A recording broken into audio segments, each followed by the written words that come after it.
Welcome back, folks, to episode 48 of the Running Man Self-Regulation Skills and Self-Improvement Project podcast with me, your host, Dr. Armando Dominguez, PhD in health psychology, licensed professional counselor, and an adjunct professor at a local community college. Now, what we're going to be discussing today is going to be when we overvalue the higher cortex when we're under stress. And I have covered this a little bit in the past. Now, the reason I'm trying to bring this up today has to do with some practical reasons having to do with how I see myself, how I believe things to be, and also the difference that otherwise could occur whenever we're not compromised by that stress that I'm kind of mentioning as well. So, to start off with, what I'd like to put out there is that whenever we are under stress, we have differences in how our body physiologically responds. Of course, the most basic will be to our attentiveness in our immediate environment if we're noticing motion, if we're around others, if it's a social paradigm. The way people physically behave, our body language is the first thing that we note. Even though we may not consciously pick it up, subconsciously we are cueing to those things that would be considered, in quotes, body language. And I'm going to really hammer home the fact that often those subtleties will create changes in the way we're interacting in our environment that could create discomfort or stress, often before we ever really find out what may or may not be particularly wrong in our situation.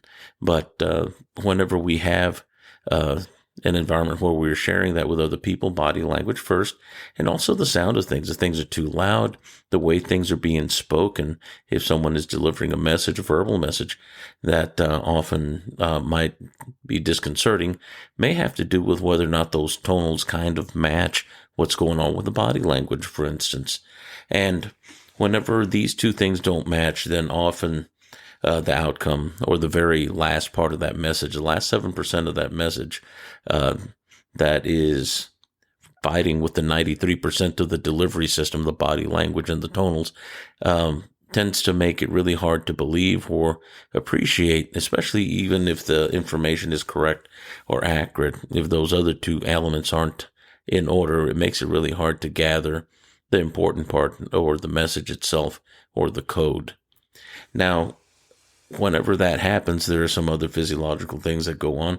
Often if we stress or it's uncomfortable, heart rate changes. Often our heart rate will quicken because there is a perceived sense of dis-ease in the environment.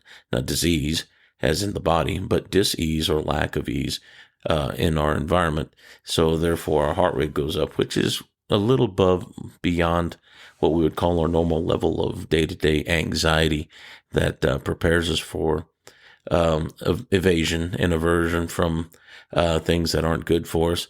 But also, whenever we have that, we have a change in our breathing. So our oxygen to carbon dioxide output changes a bit. And if we're not taking in enough oxygen, for instance, we may be putting off more CO2, and we may be actually physiologically increasing our anxiety that often is coupled with that increased heart rate. And sometimes we may note that our muscles are no longer at ease. If I was nice and comfy before, in that they want to fire as a result of the state I'm experiencing. I might get a little twitchy, a little jumpy, maybe not immediately, maybe not obviously, but definitely because of the increase in blood flow, or our areas under our arms, our axial creases no longer want to be next to our body. And then our creases behind our knees, our popliteal crease and our inguinal creases, are needing to feel a sense of comfort. So we may start moving our legs and our arms about a little bit just to make up a little more space so the blood flow can flow more easily. Often we don't pay attention to these things. Now, notice I'm paying attention to the physiological stuff going on in the body. So what's going on in the brain? Since we're discussing self-regulation as part of this podcast, these are rather some of the symptoms we must be aware of, very self-aware of, to determine whether or not I need to incite my psychological self-regulation, or even for that matter, my environmental self-regulation. Should myself be here in this environment? Is the environment good for me? And can I get away from it with ease? Or do I at least have a point of egress if by social contract, by catch-22, I must be there if I have children, or this is my job, this sort of thing? So the psychological sense of ease often has to do with the foundation of our immediate physiological intake of these bits of information having to do with how people are acting, the sound, and also what's being said, and general milieu, so to speak, how the group is interacting if I'm in a larger space versus alone in the environment, out in the woods, this sort of thing, but not so different, the same tools we use. Now, as far as getting to the psychological aspect, this is where we may tend to overvalue the higher cortex whenever we are under stress. Getting back to the initial idea of what this podcast is about. So what do I mean by overvaluing our higher cortex? Well, our prefrontal cortex, that little space behind our forehead, wherever we kind of facepalm ourselves a little bit whenever I wish I could have that back. Oh, why didn't I think of that after something is done and then the idea comes to you? This is the area that is where our highest level of reasoning and our crystallized IQ tends to occur. Our memories, our recall, our knowledge remembered that we have memorized, so to speak, and that we carry around as our resident fund of knowledge, regardless of what age you are. And whenever our prefrontal cortex is at its most comfy and fullest, in the sense that it has blood flow running through it, carrying blood sugar to fuel what we call our thinking process, that is whenever we are at our fullest endowment that we have access to. But it does not necessarily, in this idea, account for any stress in particular, but just whenever it's running at optimum. So whenever we're at optimal, then we have the largest access to whatever it is our fund of knowledge and our IQ is. But whenever stress hits, that changes.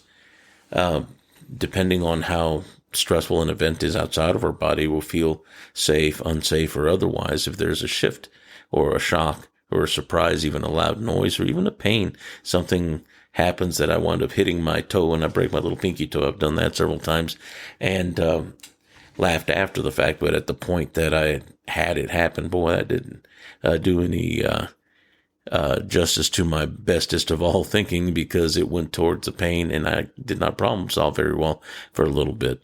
But blood flow gets taken to the area of priority, and if there's motion or pain, the body's going to naturally guard those things and attend to those things. And it may not be whatever presentation you may be doing, may not be with the highest reasoning of mathematical process that you may be doing, and it may not be with picking the best option whenever it becomes critical. But if pain is in the body, that becomes a priority. So therefore, the blood flow often will get shunted into the skeletal muscles. It moves to the body, we get stronger. But we also, by default, become a little dumber for a short period of time. It doesn't mean that you don't have that. It just means that the fuel required to do those processes is no longer available, for a time anyway, till the problem gets solved. So why do we overvalue the higher cortex? Part of it is our recollection of how well we process when we are under less stress. And our assumption, and this is where we often will make a mistake, is that we're capable of reasoning at that highest capacity when we're under stress, like we are able to do when we're not under stress of pain or fear or worry, this sort of thing. And that's not necessarily the case. So why use this example today? One of these is that this is something that we deal with on a day-to-day basis. And often we are so entangled in what it is that we call our lives, doing our job, that sometimes when things get easy, we get into autopilot. And we may not even be working at optimum, but at the most efficient. Then we don't have to access all of our IQ to do what we know that we're very familiar with whenever things are low stakes, lower stress, in the sense that you're not going to get physically hurt. At the same time, we may remember what it's like to be able to reason with all of our capacity, and it may even seem exciting if somebody asks us, hey, can you help me with this? Can I pick your brain for a moment? And then we start engaging all the cognitive engines, so to speak, and start thinking more deeply about things. And that can be a fun exercise. But we also have the other end of the spectrum whenever we're under stress. And if somebody asks us to do something, or our environment requires us to do something that requires deeper thinking, problem solving that maybe I'm not prepared for, then this is where we might see things like frustration, anger, irritability, and anxiety, because I don't have those answers. And I may not be able to think or reason or imagine what it is I need to do to be able to provide even the direction towards an answer sometimes, depending on how stressful the environment is. So those are some ideas to consider whenever we're looking at what our best reasoning, our higher cortical process is, because often we will value what we can do at a level beyond what we're capable of doing, even if the state is only temporary, because of the level of expectation that we have as a result of what we're used to putting out as far as process and what our outcomes are whenever we're usually using our bestest of all capacities mentally. And so whenever we look at as an example, what that would look like in someone else, just as an example, once again, if we consider what the Navy SEALs do whenever they do their swim test, there's a lot of great videos out there about their testing and their swimming and how far they go and the pushing of the human limits to where they may or may not have a 1 or 2 hours of sleep within a 10 to 12 day period. And whenever we get pushed to our physical limits, that they are still being asked to do things that are beyond general human capacity. And a lot of that has to do with commitment. There still has to be a decision made. There still has to be the capability to decide or choose to do this, even when the body says stop, even when the body says quit. And there are many good books out there that talk about, well, how do you come to that point where you decide to go through things even when you think that you can't? Part of the reason is that we put our attention on the things and the outcome and the goal and try not to focus on the immediate sense of discomfort or the pain, and sometimes deciding just to keep going through the painful and the uncomfortable and the discomfort of whatever it is that we may have to go through that seems insurmountable and beyond my ability to reason. If you've read anything about long distance runners, people that do not just marathons, but ultra marathons, these people also have this sense of depletion, physical depletion, and struggle with the mind and what it does. And also they discuss getting into altered states of sorts to be able to keep going, and then looking back and realizing what they went through and still having a recollection of the pain and the discomfort, but not letting it stop them. Now, there was a study done a while back, and many people balked at the idea. I forget the name of the book, but that was an amazing study that was done that pared down what we call free will, our ability to choose, to two simple elements. One is our ability to choose, and the other part had to do with blood sugar. And this became ultra fascinating to me, and here's the reason why. That whenever we do go through a marathon of sorts, whenever we go through something that is beyond our normal human endurance, we come down to two things. One, choosing to do or not to do. But if we look at the fundamental of, well, what is it that's required to even make that decision? What part of this is physiological beyond just the subjective, the cognitive, or the thinking process? And that has to do with what keeps us alive. Moment to moment, what keeps us alive? The oxygen that we have resident in our blood flow and the blood sugar within the blood that's being carried to do the process of the thinking or the choosing at its most simple 1 and 2 black-white binary, wherever we're deciding yes or no. That is what is required. So free will, whenever we decide to choose, we do have the capacity to choose. And wherever we have this entity of sorts that is our own sense of self and our idea, and that part of us that is our true self, looking at ourselves, observing our own ability to choose, and seeing our own thoughts in the process of thinking. and having our opinions. That part of us that watches us sees, at the very least, the choice, the most basic component, the yes-no, and experiences the feel of still having enough blood sugar and oxygen to be able to carry out those decisions. So in essence, this author said that we do not have free will in the truest sense, because at some point environmental will overtake our capacity to even make those choices. And mind you, this is internal environmental that is impacted by the external environmental that we're interpreting to be the necessary, the required, and the desired goal or outcome that we're seeking to pursue.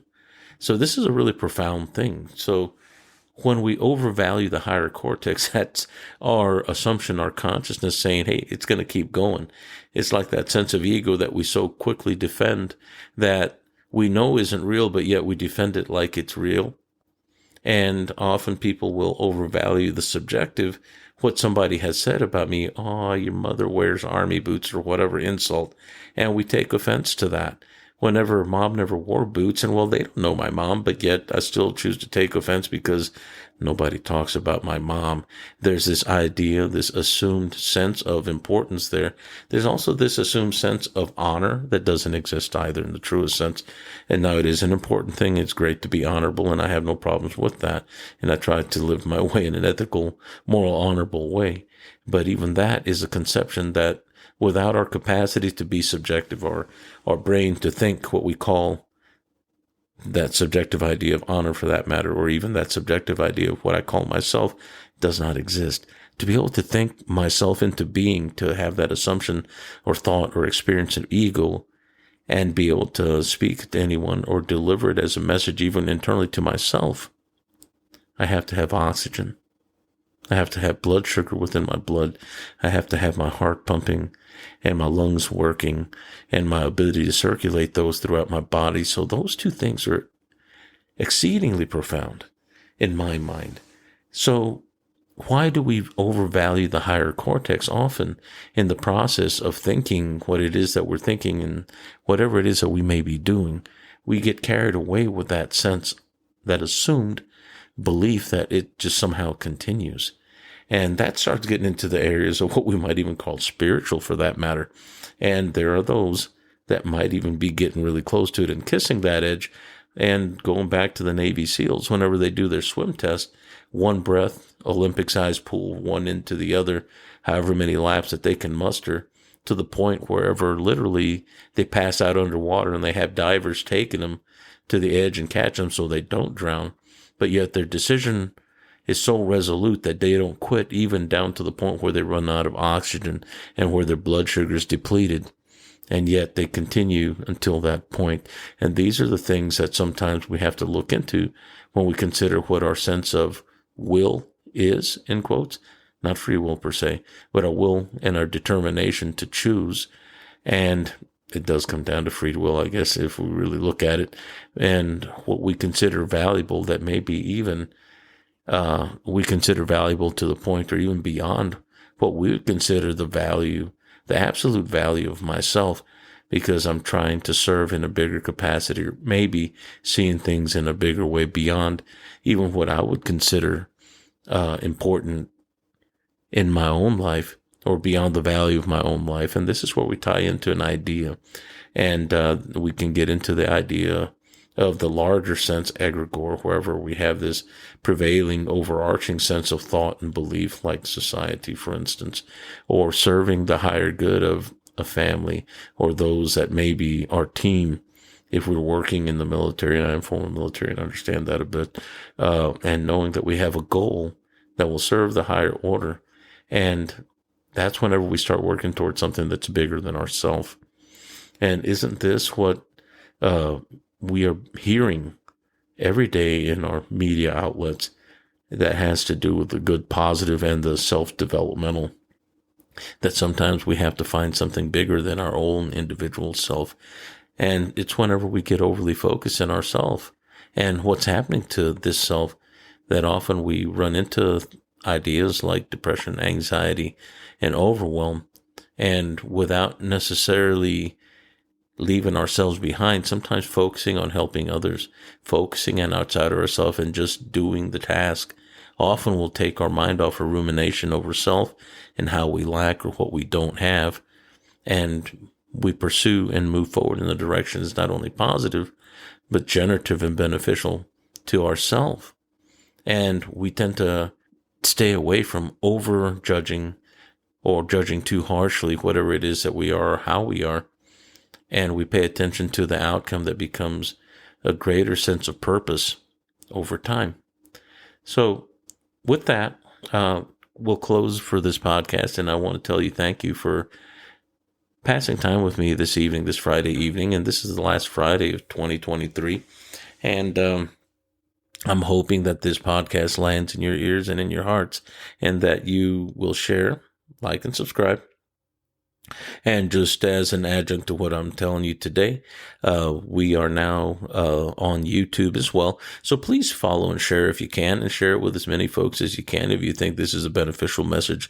And we're moving towards that new year and new goals and new accomplishments. And hopefully we'll be talking on the other side of this new year as well. And take care. Thank you once again. Walk well.